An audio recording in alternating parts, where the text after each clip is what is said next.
Coffee Chat. My name is Brian Gable. I'm the Assistant Vice President for Alumni Engagement and Annual Giving. And we've had an awesome spring with a number of sesquicentennial events. And we're excited to hear from Dean Colleen Mulholland and Dean Teresa Westbrook with Library Services. And they've got some exciting updates around this Teach Studio, which is a collaborative partnership with the College of Education and the library. So with that, I'll turn it over to the two of you guys. And thanks for joining.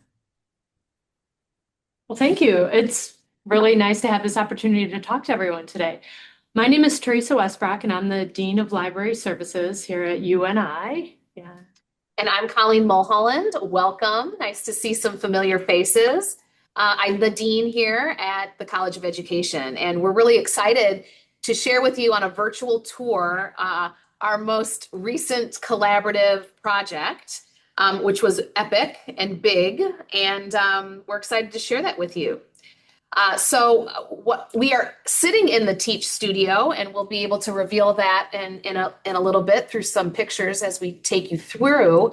But we thought we'd start with a little bit behind the scenes of the why and how this came together. So Teresa, why don't you start by telling us a little bit about the genesis of this project, and in other words, what problems or challenges were you trying to solve that you had identified, and take it away from there. Well, thank you, Colleen. So I'll just give a little bit of background on how we got to where we are today, and I'll take you back to kind of our mindset in 2020. I had just moved into the dean position in the library.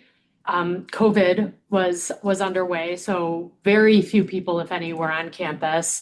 And we were really wondering kind of what the campus might look like kind of on the other side of things. In fact, we were having a hard time visioning the other side of things. But at the same time, when I moved into the dean position, I was looking for ways to really kind of elevate our services. And so COVID really gave us an opportunity to think about, to kind of step away and really think about how we were engaging our users and providing our students the services that they needed. So at Rod Library, we had a state-of-the-art youth literature collection, highly used within the College of Education and many other departments across campus. In fact, that collection accounts for about 35% of all book checkouts in the entire library system at UNI. And then in the Schindler Education Center, we had a curriculum library, curriculum lab that we called IRTS. So it was the Instructional Resources and Technology Services Unit. And so that provided pre-teachers with curriculum resources, manipulatives, textbooks, a lot of ed tech that they could get their hands on. And so it was complementary for years, it was complementary to what we were doing at Rod Library. That made sense to me, but a few years before 2020, the IRTS unit moved into the organizational structure of the library. So we were still kind of getting used to the ebbs and flows and services of the unit. And a few years before that, you might remember that in 2012, the Price Lab School closed. And Price Lab School also had a very robust library. And so the entirety of the Price Lab School collection went to IRTS in the College of Education. And so where these two units kind of had these aligned services to our students, this overlap started growing. IRTS had a literature collection, Rod Library had a literature collection. IRTS was doing some instruction for our College of Education students. Rod Library was doing some instruction for our College of Education students. So as we were looking for ways to elevate our services, it became very clear that we had overlap, and that overlap was causing confusion to our students. Should I go to Rod Library? Should I go to IRTS? Who should I talk to? Should I talk to the librarian that's at Rod Library? Should I talk to the ed tech people at IRTS? And so we really wanted to dig in and see if we could find a way to kind of collaborate and elevate these really important services.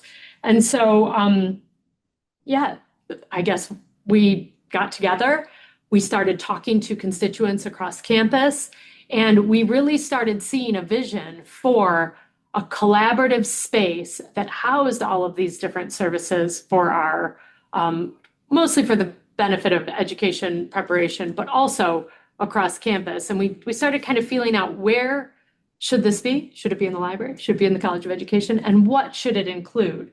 And so over the next several years, we met with our constituents. We had a couple of different planning groups, and we put together the vision and enacted the project and construction associated with this whole thing.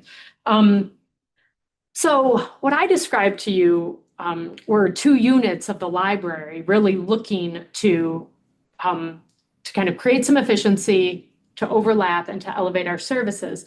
But what we realized is that our main user group was teacher preparation, and that was completely under like the expertise of our College of Education partners. And so I guess what I want to ask you, Colleen, maybe you can pick up here, is when did you first realize that the goals that we were thinking about in the library overlapped with your goals for teacher preparation in the College of Education? So great question. Concurrent to all of the descriptions of collaboration and exploration that Teresa described, the entire teacher education faculty were undergoing a full revision of the curriculum. And so as Teresa and I were starting to talk, and as the faculty and the steering group that was leading the curricular revision work, ideas were emerging there, it was quite clear that a new space, as Teresa led, but also as the constituents informed, this space was really going to support the new curriculum coming through as a place for collaboration, as a place for resources, and as a place for students to come back from COVID and gather. And so I think we shouldn't go any further without saying that TEACH in the TEACH studio is in all caps, and it stands for the Teacher Education and Collaboration Hub.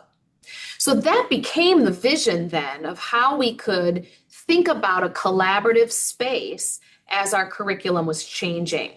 I'll give you a for instance. We had a class that was around diverse learners. But what we know is that our future teachers will experience multiple learners in every single facet of what they do. And so diversity and the understanding of how all children learn became a through line or a cross-cutting theme in the curriculum. We had a technology class. We also were recognizing that technology, no matter how you define that, would be present in the future teacher's experience in everything that they're doing. Technology then became a through line or a cross-cutting theme in the curriculum. So having a space that would foster the use of technology, that would invite the way that different kids learn differently, was quite compelling. And really, we kind of locked arms and said, let's continue to move forward in this space and really showcase where we know the future of teaching is going, or at least the future for our pre-service teachers who are here today. Excellent. You know, before we want to take you on a tour of this space, but before we take you on a tour of this space, I want to recognize someone that's actually in our audience here. Dr. Johnny Blunt was instrumental in helping us guide this space and guide these collaborations through the transition from Rod Library, ERTS, to this combined Teach studio. And so we're lucky to have Johnny in our audience here, and I kind of wanted to just point that out to everyone. So thanks for coming today. But let's go on a tour? Yes. All right, let's do it. So Ryan, I think that you have our slides. And so if you'll go ahead and load the slide presentation, we'll take you on a tour of the space.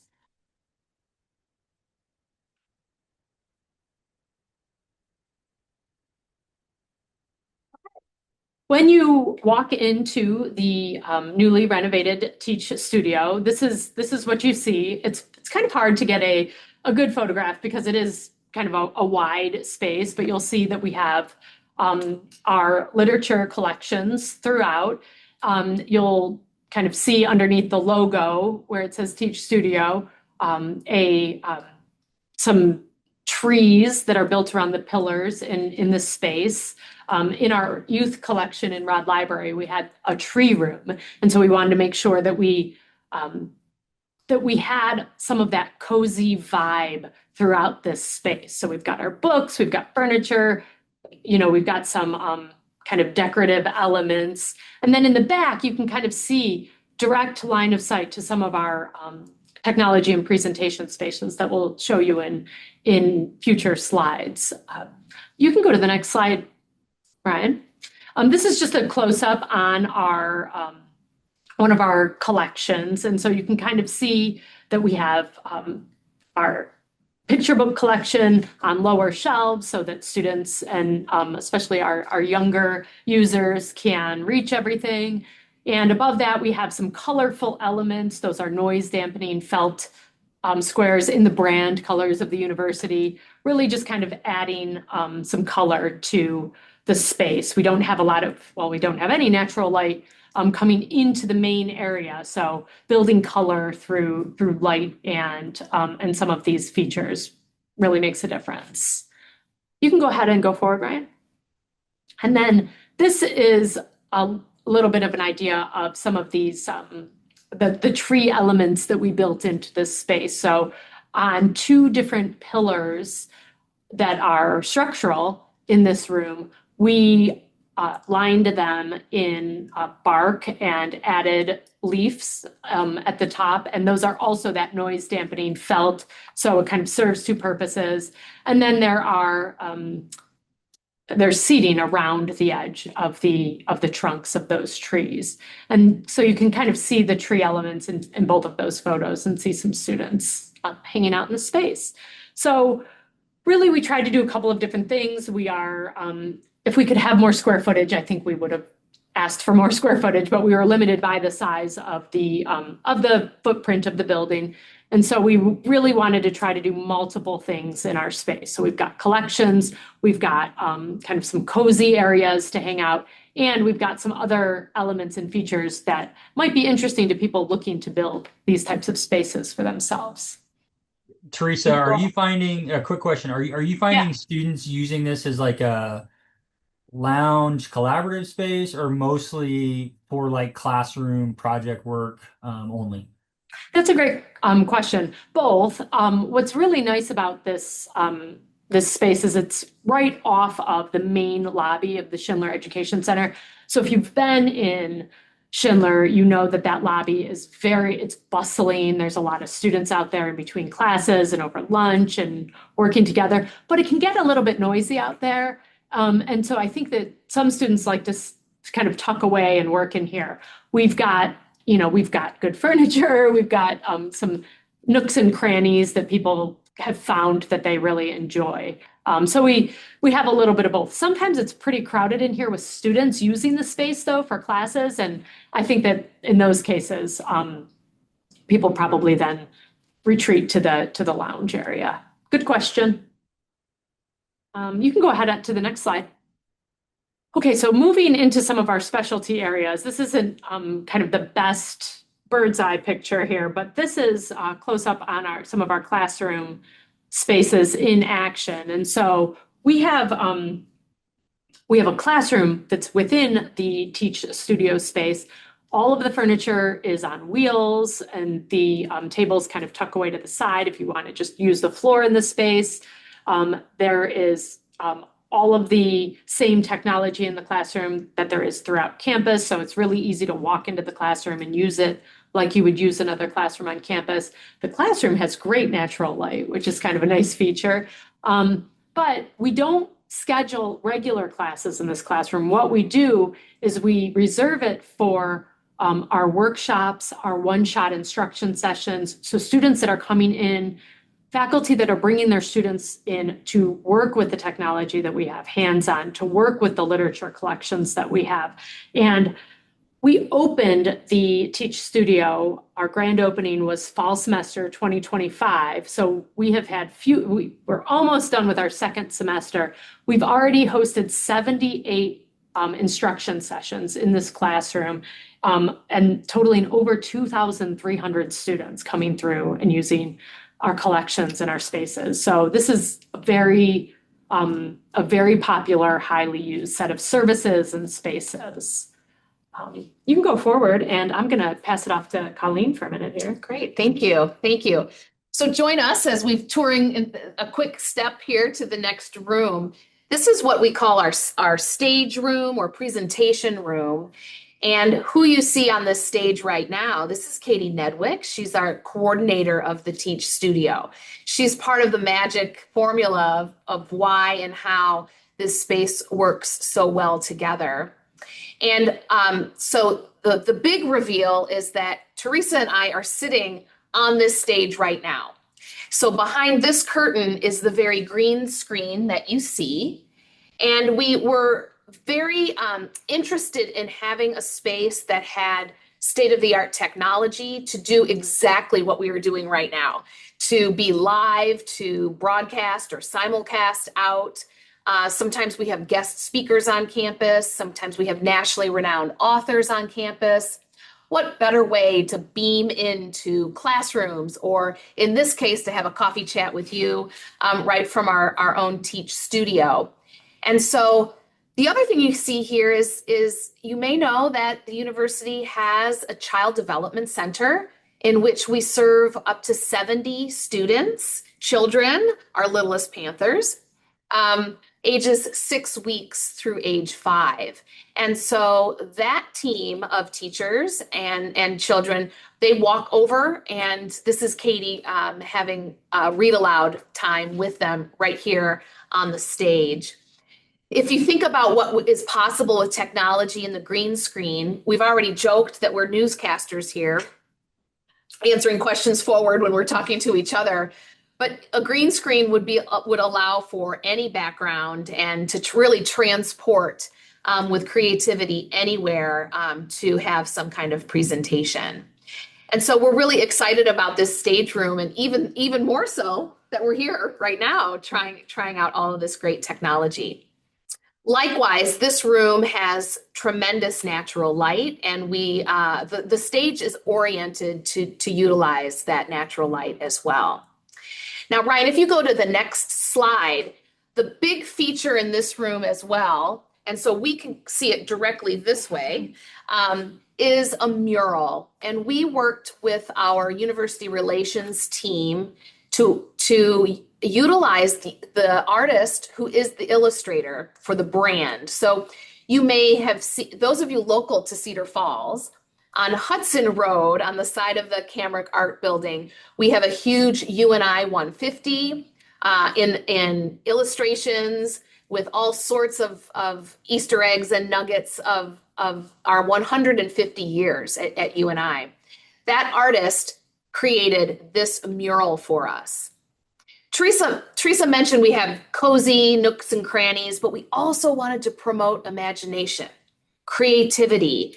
The library is the place where someone should feel comfortable dreaming or transporting to another setting somewhere. And so we love this. This picture doesn't do it justice with how colorful and vibrant it really is. But we asked the illustrator to embed 25 references or Easter eggs or connections to children's literature from across the world. So as I say that, I'll pause and let your eyes adjust to see if you can find just one.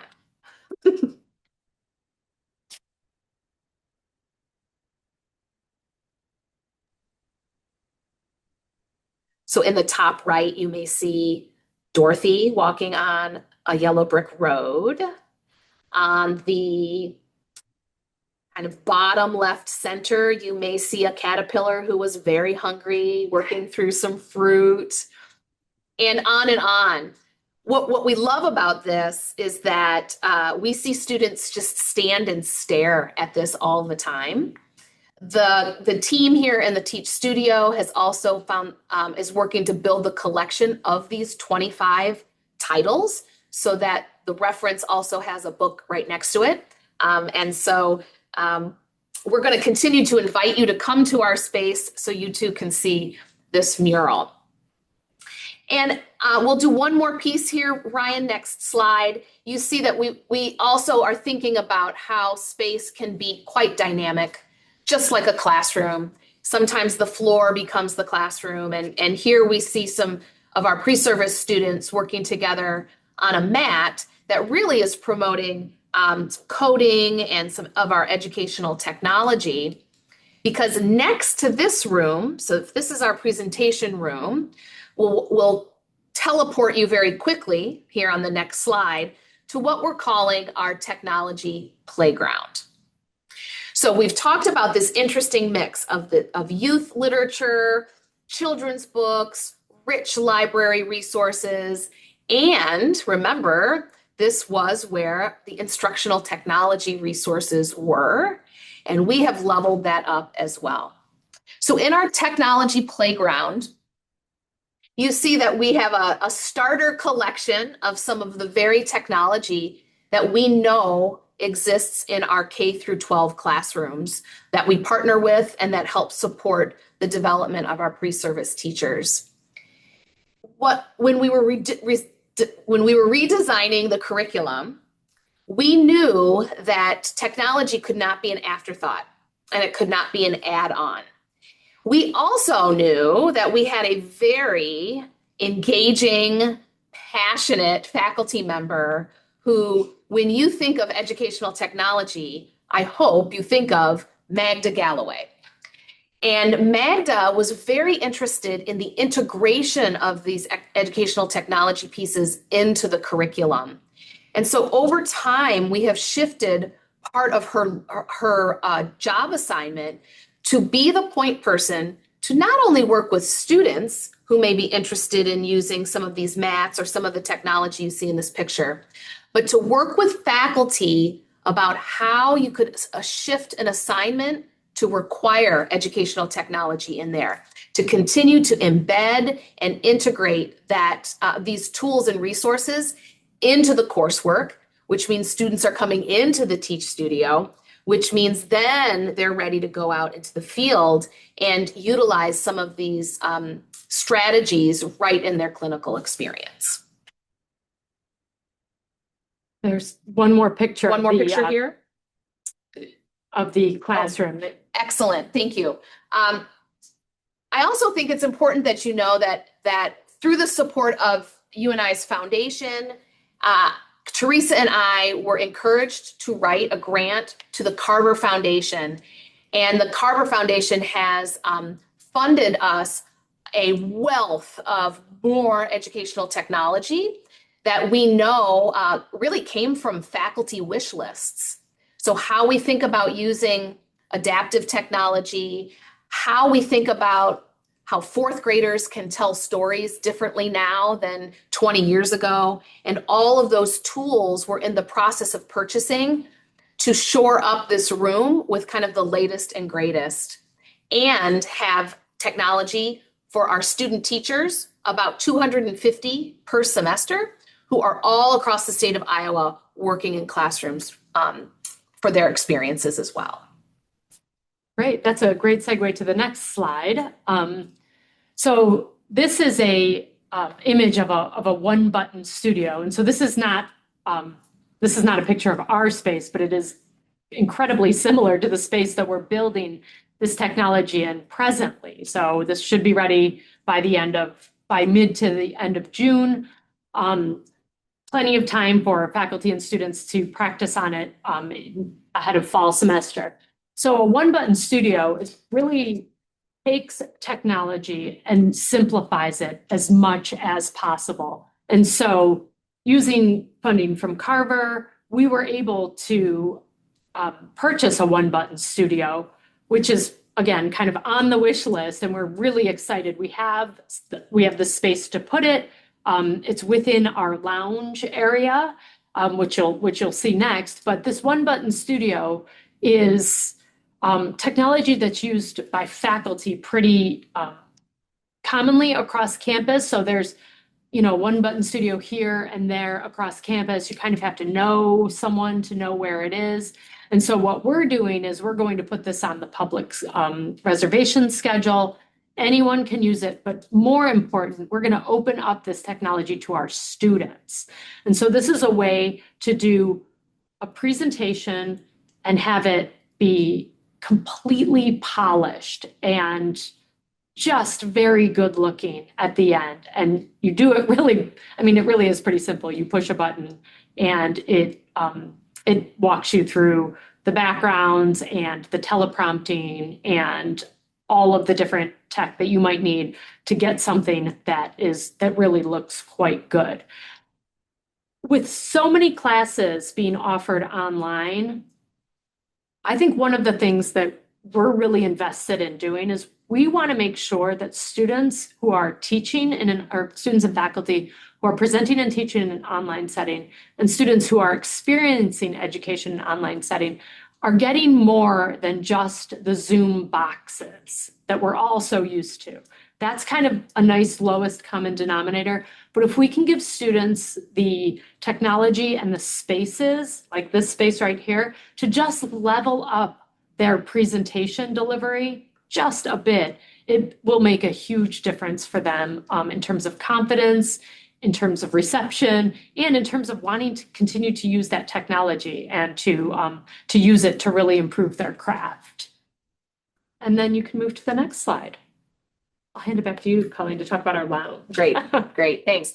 And Brian, you had asked a question about students gathering versus maybe just kind of perfunctory using a library to check things out.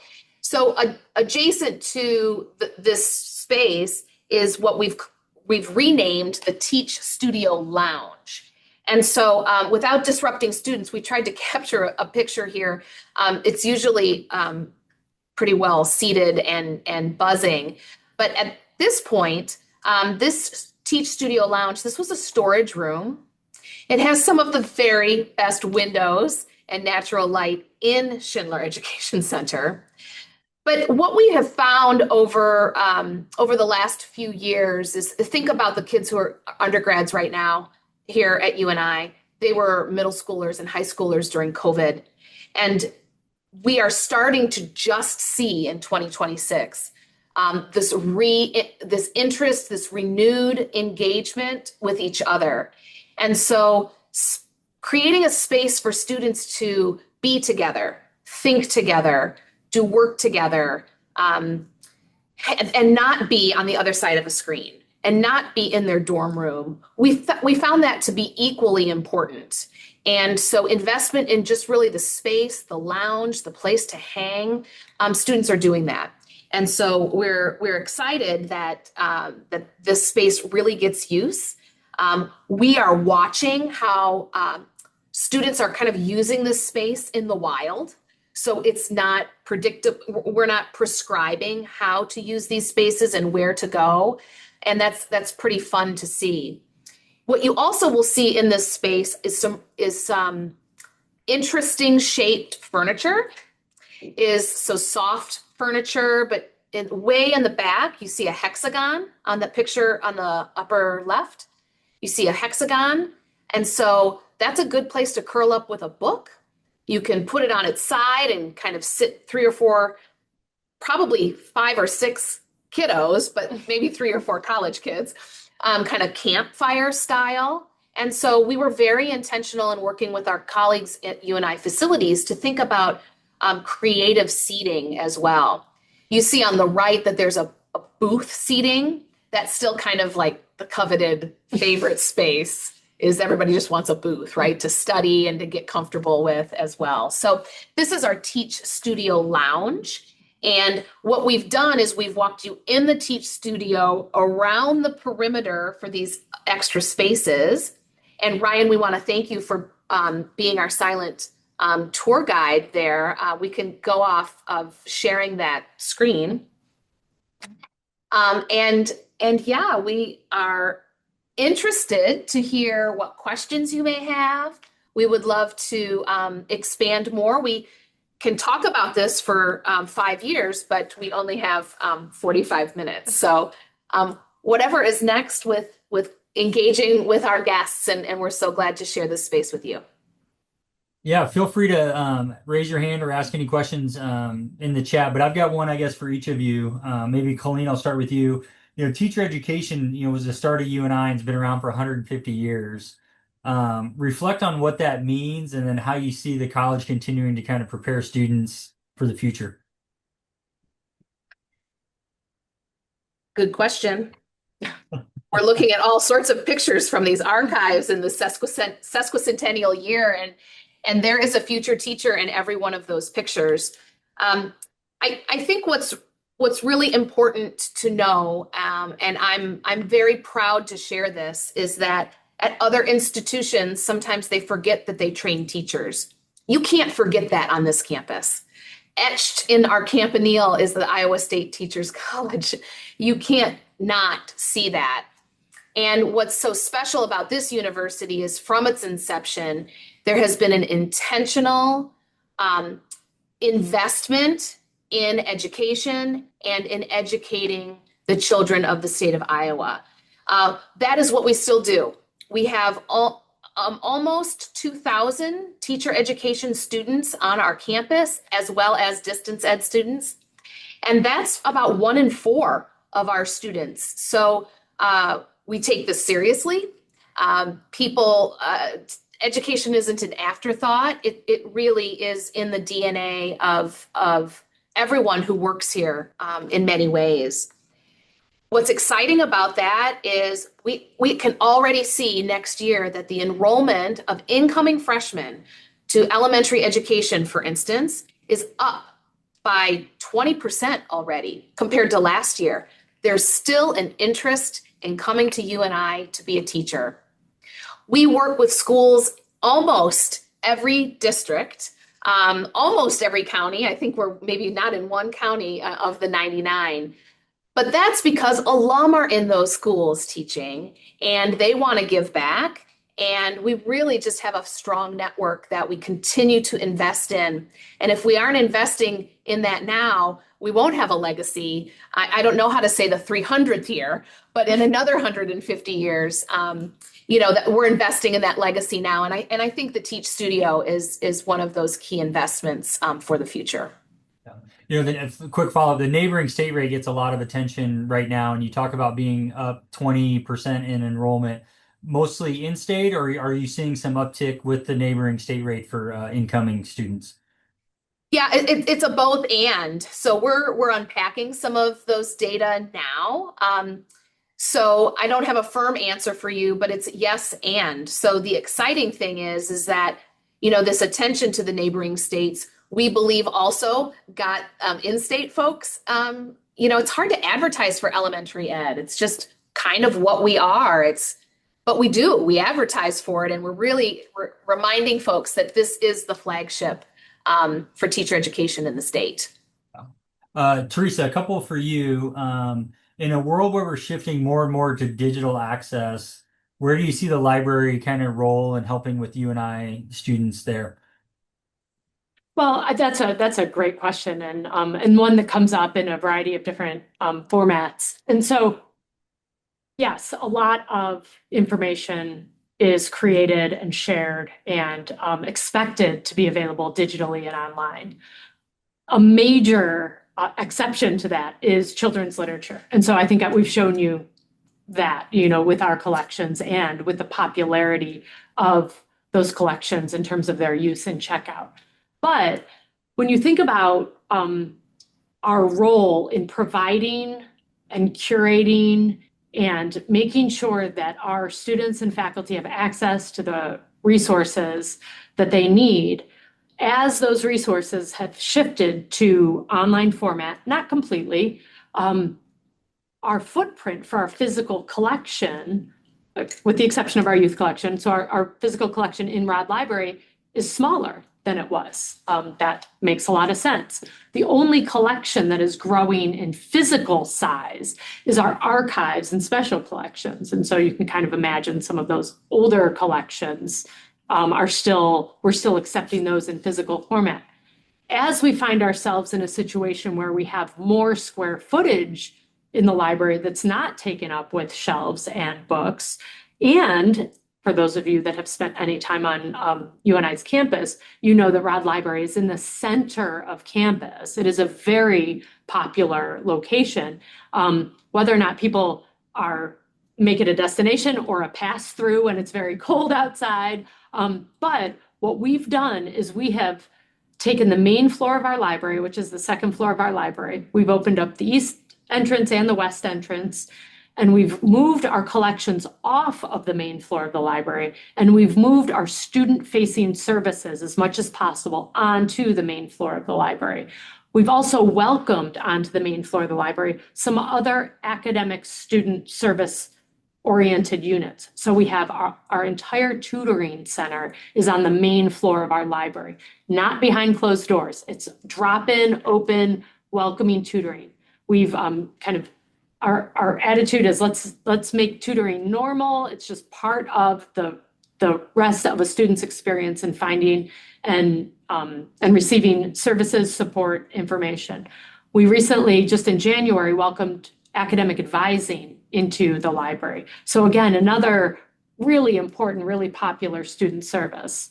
So we have our traditional support units that are provided by our librarians for research support, research consultations, instruction, that sort of thing, all of our checkout. And then we have these add-on units, something we added just a few weeks ago. We worked with the biology department. They close at 5 o'clock, their building closes.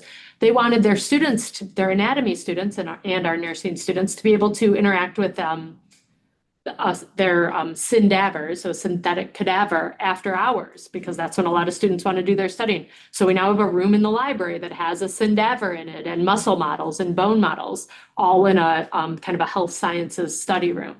So we're able to, when we find ourselves with more physical space, we're able to immediately kind of look at our academic partners and think, what partners make sense to bring into our space so that we're providing kind of all of the academic support services a student might need in one space?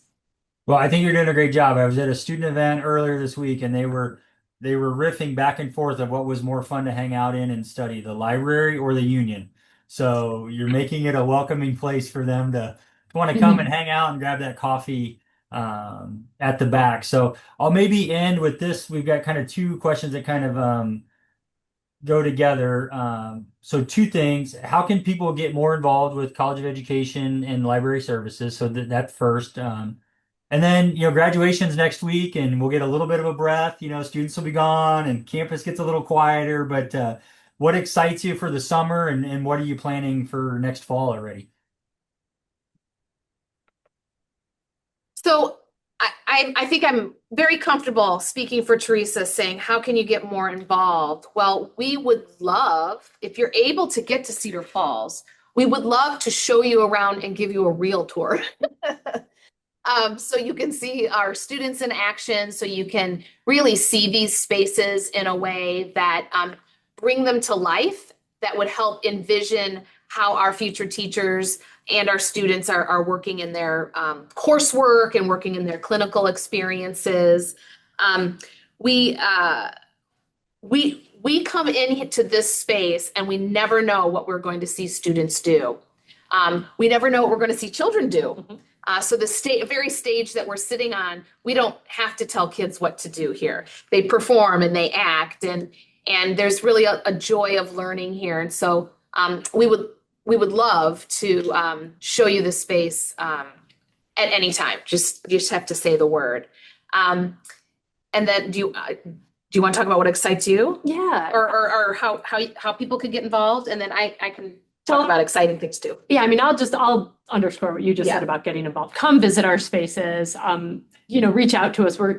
There's so many exciting things going on when you kind of peel back the layers. It's really our students are amazing, and the work that they're doing, the research that they're doing in our collections and in our spaces is just, it's astounding and amazing. So definitely come visit us. One thing I'm excited about over the summer, as part of this Carver grant, we are building in kind of pipelines for faculty to use our collections to embed ed tech and our collections into their curriculum. So we're creating pathways for students, or I'm sorry, for faculty to have hands-on experience and have some time and space to not just come in and say, hey, can you show my students these collections, but take these collections and build them into their coursework and their curriculum. So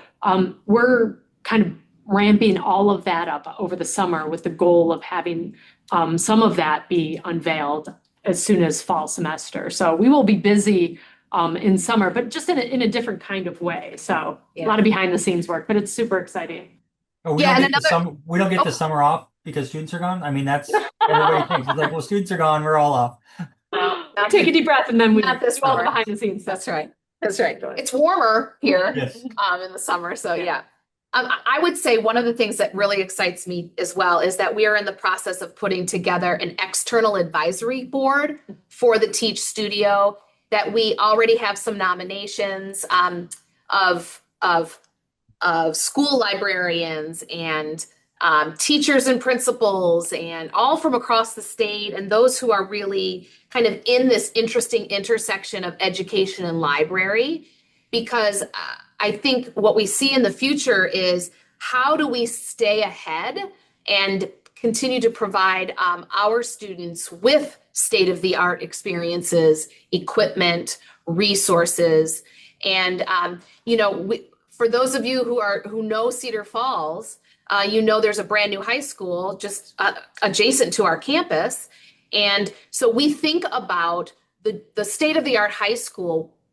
What is that high school senior who comes to UNI as a freshman? How can we continue to level them up in their knowledge? Likewise, as we're working with rural schools all over, or schools who might not have resources, how can the resources from the Teach Studio really enhance the learning for those students? So and children in those areas. So we're excited, or I'm very excited to see how the Teach Studio kind of come to life. But Brian, I don't want to forget that you said something about commencement, which is next weekend for us, Friday night, and 2 ceremonies on Saturday. And that is really what it's all about. That is the pinnacle experience for us. It's quite special. It's reverent and celebratory in the same way. It'll be fun to see what the sesquicentennial flair might be. But in the College of Education, we're welcoming 10 new doctors of education who will be hooded on Friday night, May 15th. And there's just a lot to be excited about and a lot to be proud of, I think, across our academic units. Yeah. Well, doing amazing work and educating the next crop of teachers in and around the state and the region and all that. And we thank everybody for joining us today. And we'll see you back next fall with the next edition of a College of Education Coffee Chat. So thanks, Teresa, for joining too from the library. Just awesome things happening with the Teach Studio, and go Panthers. Thanks, everyone. Thank you.